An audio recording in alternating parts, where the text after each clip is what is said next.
everybody at?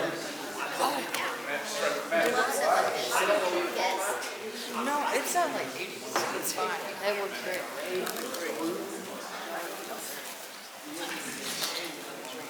Hello, everybody. How's everybody doing? You guys still hanging in there? Am I losing you? No. Did somebody say yeah? I see you guys floating on the clouds. I don't know if that's a good thing or a bad thing. Soaking it up. Is a pizza set in your tummies? Cookies even better. So now we're going to talk about the dream of Nebuchadnezzar. In Daniel chapter, we're going to read Daniel chapter 2, 38 through 48, 31 through 48, and Sister Amanda has a lot of reading to do. So let's do it. Thou, O king, sawest, and behold, a great image. This great image, whose brightness was excellent, stood before thee, and the form thereof was terrible. The image's head was of fine gold, with beasts' breasts, and his arms of silver, his belly and his thighs of brass, his legs of iron, his feet part of iron and part of clay. Thou sawest till that a stone was cut out without hands, which smote the image upon his feet that were of iron and clay, and brake them to pieces. Then was the iron, the clay, the brass, the silver, and the gold broken to pieces together, and became like the chaff of the summer threshing floors, and the wind carried them away, that no place was found for them, and that the stone that smote the image became a great mountain and filled the whole earth. This is the dream, and we will tell the interpretation thereof before the king. Thou, O king, art of King of kings, for the God of heaven hath given thee a kingdom, power, strength, and glory. And whosoever the children of men dwell, the beasts of the field, and the fowls of the heavens, hath he given into thine hand, and hath made thee ruler over them all. Thou art this head of gold. And after thee shall arise another kingdom inferior to thee, and another kingdom of brass, which shall bear over all the earth. And the fourth kingdom shall be strong as iron, forasmuch as iron breaketh into pieces, and subdue all things. And as iron that breaketh all these, shall it break into pieces and bruise. And whereas thou sawest the feet and toes, part of potter's clay and part of iron, the kingdom shall be divided, but there shall be in it the strength of the iron, forasmuch thou sawest the iron mixed with miry clay. And as the toes of the feet were part of iron and part of clay, so the kingdom shall partly strong and partly broken. And whereas thou sawest iron mixed with miry clay, they shall mingle themselves with the seed of men, but they shall not cleave to one another, even as iron is not mixed with clay. In the days of the king shall the God of heaven set up a kingdom which shall never be destroyed, and the kingdom shall not be left to other people, but it shall break in pieces and consume all these kingdoms, and it shall stand forever. Forasmuch thou sawest that the stone was cut out of the mountain without hands, and that it brake in pieces the iron, the brass, the clay, the silver, and the gold, the great God hath made known to the king what shall come to pass hereafter, and the dream is certain, and the interpretation thereof for sure. Then the king Nebuchadnezzar fell upon his face and worshipped Daniel, and commanded that they should offer an oblation and sweet odors unto him. The king answered unto Daniel and said, O, of truth it is, that your God is a God of gods, and a Lord of kings, and a revealer of secrets, seeking thou couldst reveal this secret. Then the king made Daniel a great man, and gave him many great gifts, and made him ruler over the whole province of Babylon, and chief of the governors over all the wise men of Babylon. That was a lot, wasn't it? So my question is, for what you just read, or what you read, here's the key ingredient that I want you to get out of this. Here's the questions. Who is the head of gold? Who is the breast and the arms of silver? Who is the belly and the thighs of brass? Who is the legs of iron? Who is the feet, part of iron, part of clay? This one is like a simplistic, you guys should be able to catch it. Okay? So, here we go. Who is the head of gold? Well, that's really simplistic because Sister Man just read it. You are this head of gold, King Nebuchadnezzar. So he is. You remember these are nations or kings that had dominion over the world. Like when the Antichrist comes to power, he's going to have dominion and control. Okay? That's what this is all about. A government, a one world government. During this time period, Babylon was the top dog. Okay? Next, so King Belshazzar had a great feast. So this here, King Belshazzar is, man, my mind went blank. Is it the son of, what's that? Yes, son of Yeah, it's the son of King Nebuchadnezzar. Okay, so what happened was, King Belshazzar, what happened? He had a great feast. And we're going to sit this down. So he had a great feast. And everybody was having a ball, and they were having they were drinking their Pepsi. It was like, man, this is good, man. And they were having their barbecue chicken wings. Like, oh man, juicy. And then obviously at the end of the day, they had their French soup pie. Like, oh, this is great. So King Belshazzar's like going, you know what? I'm going to make this extra special. Let's go into the basement over here, and let's bring out the forbidden instruments from the temple.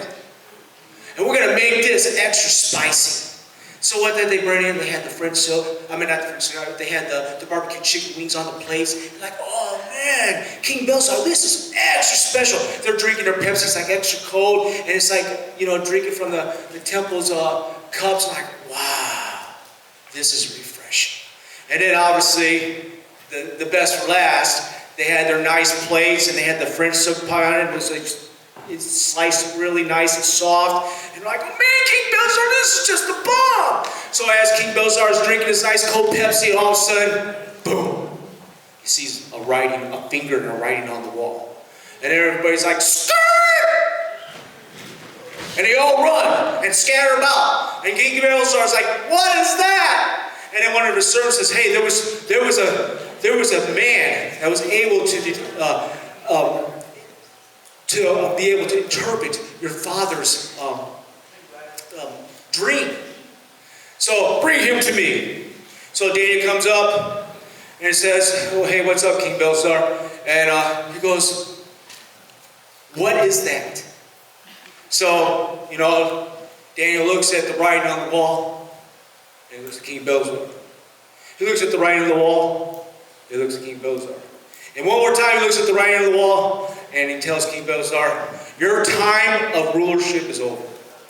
And at that time period, they were surrounded by the Medes and the Persians. And what happened was the Medes and the Persians took over Babylon, and King Belshazzar lost all rulership. And what happened was new kids on the block were the Medes and the Persians, the breasts and the arms of silver. So, who is the belly and the thighs of brass? Who's the one young man? He went out conquering to conquer, and he wept because he had nobody to fight. Anybody? Yep. The belly and the thighs of brass was Greece, Alexander the Great. And then another simplistic, who is the legs of iron? Who was the government that was around when Jesus walked the land? Caesar. See, I told you it's simplistic. And then, who is the feet? Part of iron, part of clay. Key ingredient right here. So in Daniel chapter 2, 42 through 43, as the toes of the feet were part of iron, part of clay, so the kingdom shall be partly strong and partly broken. And where thou sawest iron mixed with myriad clay, they shall mingle themselves with the seed of men, and they shall cleave one another. They shall not cleave one another, even as iron is not mixed with myriad clay. So, what does that mean? Iron and clay can't cling together. A political leader and a religious leader can't cling together. So here we go. Pope Charlemagne. The Holy Roman Empire is Charlemagne, and he came together with Pope Leo the III. How ironic. Pope Leo the 14th. But anyway, that's another subject. But Pope Leo III crowned Charlemagne on December 25th, 800 AD, and this was the typology, the first time of a political leader and a religious leader coming hand in hand. Pope Leo III wanted control of the government, but he didn't have enough manpower. Pope Charlemagne wanted power and authority of the world. So what happened was, for them to do that, they both came together, and then there's your establishment of a political leader, if you want to say typology, the Antichrist and the false prophet, which is what's going to happen. It rises and it falls and rises and falls, and now it's rising again. Did I lose anybody? Man, right here. Here we go. So the head of gold was Babylon, King Nebuchadnezzar. The breasts and the arms of silver was the Medes and the Persians. The belly and the thighs of brass was Greece, Alexander the Great. The legs of iron is the Roman Empire, Caesar. The feet, part of iron, part of clay, is the Holy Roman Empire. And Revelation chapter 19 through 20 states that the last world government will be ruled by two men, the Antichrist and the false prophet. Okay?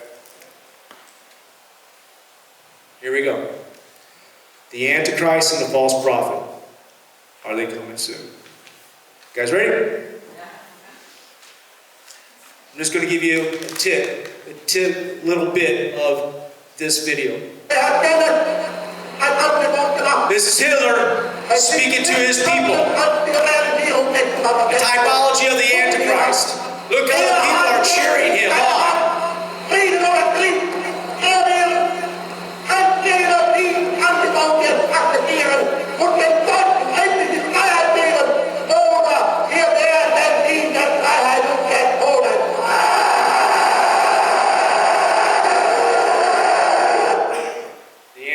The Antichrist. That was, folks, when the Antichrist comes to play, he's going to be a legit man. The first 3.5 years is going to be peace. You know, everything's going to be great and fine and dandy, and it's going to be a legit man. Everybody's going to love this guy.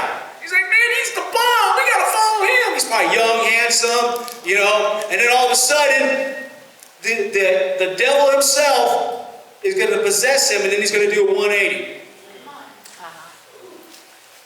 He's going to do a 180, and everybody's like, and then that's when things are going to change.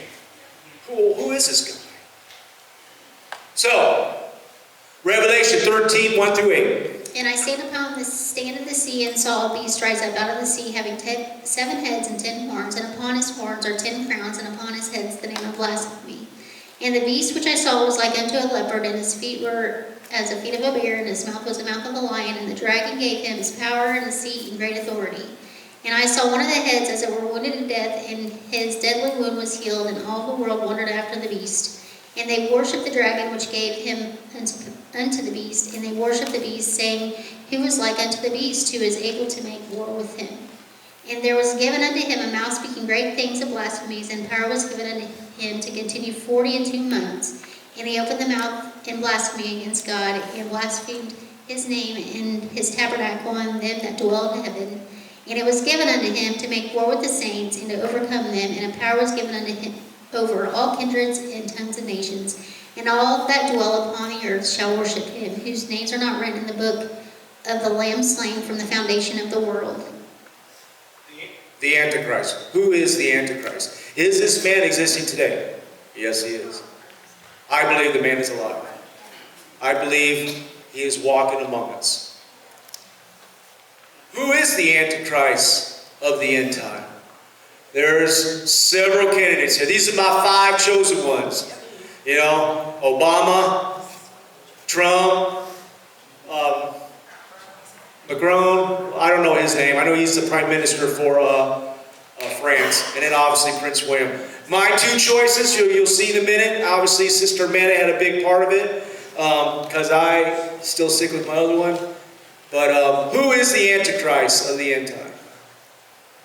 Here we go. This is my choice. Prince William, the future Antichrist, future king of the one world government. He had, check this out, this is amazing stuff. So, when his royal wedding came about, he had 2 billion people watch his wedding. I had 7.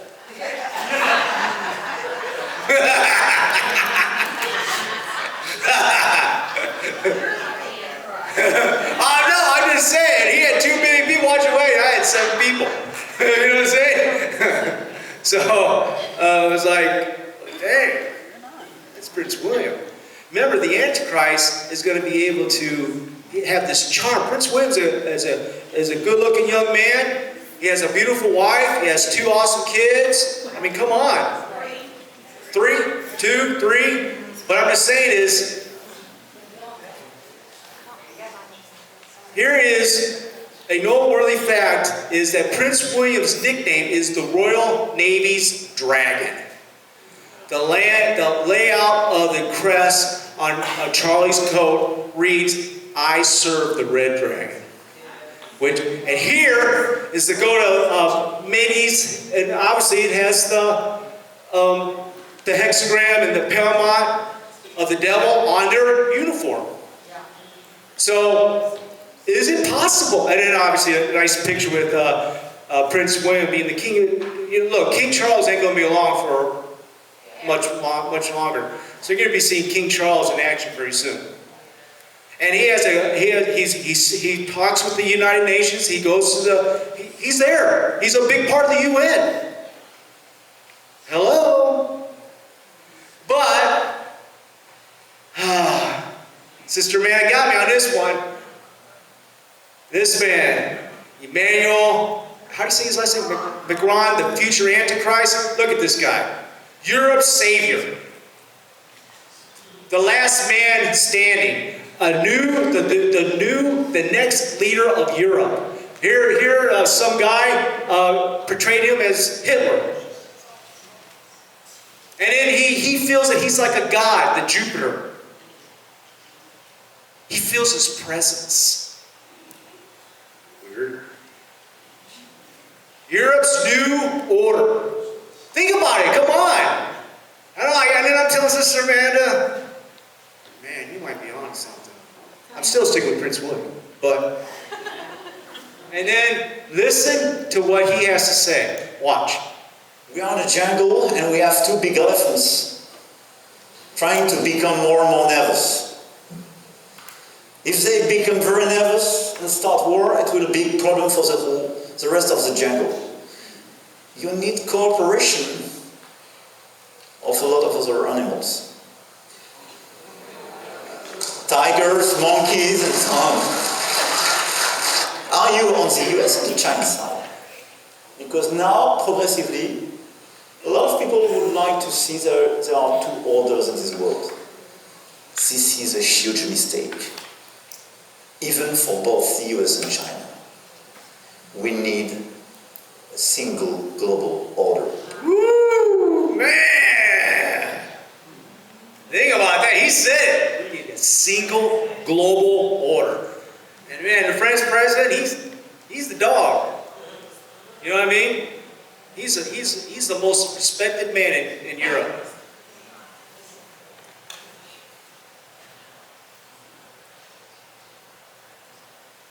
Okay. Now, here he is with Donald Trump. Watch what he does to Donald Trump and say his wife's name for him, Melania's hands. He takes their hands and watch what he does to them. You ready? C'est avec un plaisir visible, sourire aux lèvres, que les présidents français et américains se sont présentés au public accompagnés de leurs épouses respectives aux premières heures de cette visite d'État. See what he did? À grand renfort de He did the horn sign. Took both their hands and did the horn sign. Ils ont livré. No, that was the horn sign. That wasn't I love you sign. That was the horn sign. He grabbed both their hands and did it. And then I'm going, man. So is Admiral Macron the future Antichrist? Macron leads a number of nations recognizing the Palestinian state. This man is the leader. He's the one who's talking to all these countries about a Palestinian state. Him. Here's another ironic thing that's kind of going on in the world today. In Daniel chapter 11, verse 37 says, "Neither shall he regard the God of his fathers, nor the desire of women, nor regard any God, for he shall magnify himself above all." Could the Antichrist possibly be gay? It could very well be possible, since it's a thing now. Okay, so this here, this is wolf in sheep's clothing. Who is the false prophet? Beware of false prophets which come to you in sheep's clothing, but inwardly they are raving wolves. Jesus Christ, Matthew 7, verse 15. He shall We come in like lambs and we rule like wolves. We shall be expelled like dogs and return like eagles. That is the third Jesuit super general, which means is a Jesuit, a priest of the Catholic Church. Revelation 13, 9 through 18. If any man have an ear, let him hear. He that leadeth into captivity shall go into captivity. He that killeth with the sword must be killed with the sword. Here is the patience and the faith of the saints. And I beheld another beast coming up out of the earth, and he had 2 horns like a lamb, and he spake as a dragon.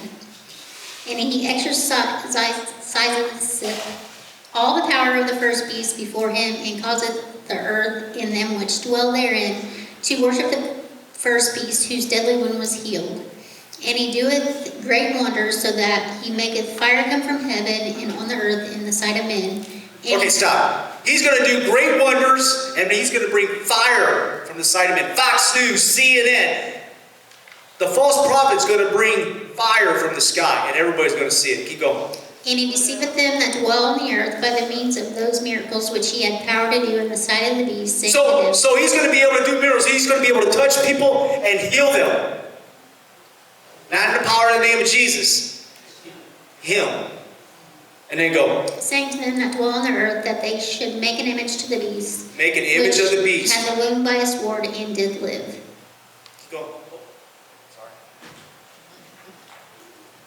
And he had power to give life unto the image of the beast, and the image of the beast should both speak and cause that as many as would not worship the image of the beast should be killed. And he causeth all, both small and great, rich and poor, free and bond, to receive a mark in the right hand or in their foreheads. I'm not even talking about the mark of the beast, but it says that you will receive a mark in your what? Right hand. In your right hand. A mark. Keep going. And that no man might buy or sell, save that he had the mark, or the name of the beast, or the number of his name. Here is wisdom. Let him that hath understanding count the number of the beast, for it is the number of a man, and his number is 666. Okay, so before I move on, I'm not here to offend anybody in way, shape, or form, but there might be some material here that you might be offended by. And in fact, I'm going to say that from here on out. There might be material even from the next lesson I teach. Everybody with me? Okay. So that said, the false prophet will rise soon. Could it possibly? Here is Pope Leo, the newly Pope 14. A pope for all. Now the Pope is considered the top dog of the religious figures. Okay? So, I was a Catholic for 30 years. I received all my sacraments. I was an altar boy. I'm just saying, I know a lot about the Catholic Church. I've been around. Could Pope Leo XIV be the last pope? He's 70 years old, folks. And he's a U.S. man, which is strange. I don't know much about this man because he hasn't been pope very long. Okay? He's still under the radar. He hasn't even been to the UN, the United Nations yet, to speak. So that'll be this September. But in January 1st, 2004, Pope John Paul II directed his thoughts to continuing conflict around the globe, but he stressed that to bring about peace, there needs to be a new respect for international law and a creation of a new international order based on the goals of the United Nations. And that was back January 2nd, 2004 on CNN.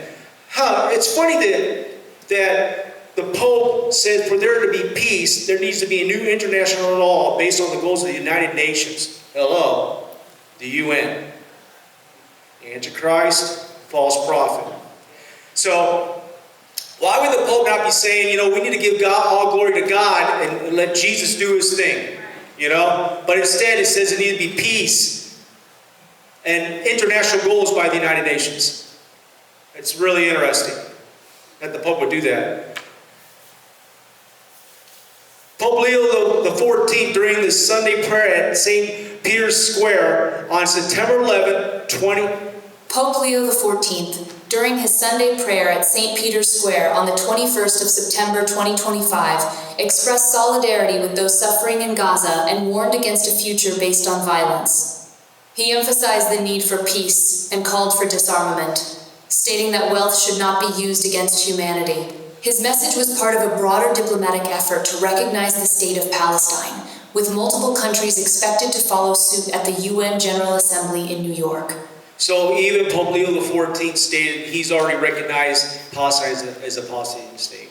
He's right with everybody else. Think about that. So once upon a time, I used to build websites. Once upon a time. So there used to be a comic book store in Columbus, Indiana. Does everybody remember that store? It used to be by White Castle. Okay? Well, I went in there and asked about building a website. Well, they had this comic book called Battle Pope. Okay? And it was a top 10 comic book. It was also a cartoon in Europe. So, but what about this comic book, it was very disturbing because it had Jesus as a pothead sidekick to the Pope. Okay? So, and as you can see, look at Jesus. And the thing about it is, you know, how I look at that is kids looking at this, like, oh man, look, Battle Pope, you know, fire coming from, look, Fox News, CNN, they're seeing the fire come down from the side, goes, Mom, Dad, look on TV, Battle Pope, man, that's incredible, dude. And it says, you know, people are going to be amazed, people are going to be freaking out. This was a top 10 comic book and a cartoon in Europe. So I had to get it, and I only bought 3 of the issues because I was very disturbed of what I was looking at. And but let me tell you how much the Pope is. He's even a superhero. He's Super Pope. And you know, Pope Francis had his. They got him posted on a building, and they called him Super Pope. Pope by day, Super Pope by night. You know, I don't know. But I'm just saying, he's the man. So like, when things happen, the false prophet, the world's going to be deceived. But as Carl was teaching this subject, this is what's changed my life. So, well, first, exposing Satan to the upside-down cross symbolizes the mockery and rejection of Jesus. Necklaces are worn by many Satanists. It can be seen on rock singers and their album covers. The upside-down cross. Everybody with me on that? Yes. So there was a Christian bookstore that I think, you know, God's blessed me tremendously with all my information. Because you know what? You have to be able to see it, touch it, feel it. I have everything that I show you, all the references, I have the books. So if anybody ever challenged me, what? What are you talking about? You know, you can't question me. I got the resources. I didn't make this up. You know, because you got to have it. Because you're going to be challenged. And those are fun times when they challenge you. Like, hey, you know. So there was a Christian bookstore in Nashville, Indiana. And Jordan knows. We used to go there at least probably once a week. And I found so many books to utilize in the Bible study. So this book, The Kingdom of Darkness, is a Catholic priest exposing the underworld of satanic cults and advises parents and children how to guard against the hand of the evil one, Father Joseph Brennan. So does everybody understand that this is a Catholic priest that wrote this book, and he's trying to have everybody understand the hand of the evil one? Everybody with me? I got it right here. Yeah. So, and obviously right here in page 42, an upside down cross, southern cross, where I just had a mockery, rejection of the cross of Christ. The emblem is worn by many Satanists, and it can be seen on, you know, rock musicians and probably by heavy metal music covers and albums. So we all can agree the upside down cross is not a good thing. And the priest here says that this is the hand of the evil one. Everybody with me? Yes. Okay. I'm glad you all agree with me. So can I ask you this question?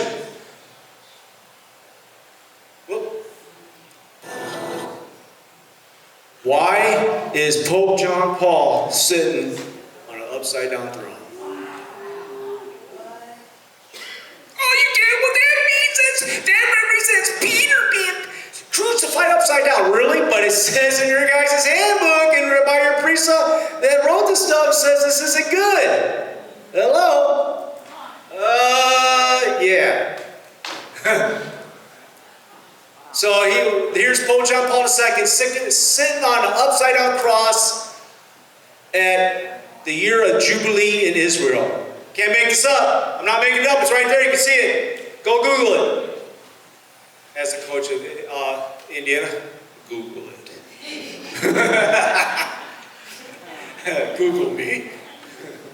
So, I'm not going to have you guys watch this. It's just a ceremony that shows him sitting on the upside down throne. I think the picture is enough for now. Again, I'm going to advertise. Look, folks, we have a live group that we teach starting this Thursday. And it's more detailed that we're teaching. We're only able to give, a little bit because it's just a lot of information to give in such a short period of time. Here is the bent cross that the Pope carries. Sister Amanda, could you please read that for me? The bent cross crucifix. Oh, wait. You don't have to. The bent crucifix, I saw it. sinister symbol, used by Satanists in the 6th century, that had been revived at the time of Vatican II. This was a bent or broken cross on which was displayed a repulsive and distorted figure of Christ, which the black magicians and sorcerers of Middle Ages had made use of to represent the biblical term Mark of the Beast. Yet not only Paul VI, but his successors, the 2 John Pauls, carried that object and held it up to be revered by crowds who had not the slightest idea that it stood for Antichrist.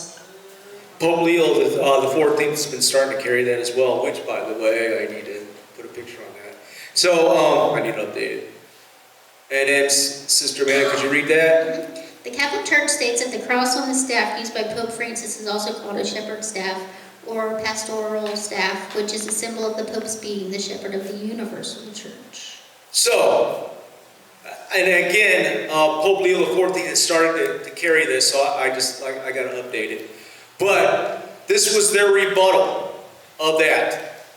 The cross on the staff used by Pope Francis, I would use Pope Leo the 14th now, is a shepherd's staff or pastoral staff, which symbolizes the Pope being the shepherd of the universal church or the one world church. Yeah. Hello? You guys not seen it? I hope you do. And then this is a good one right here.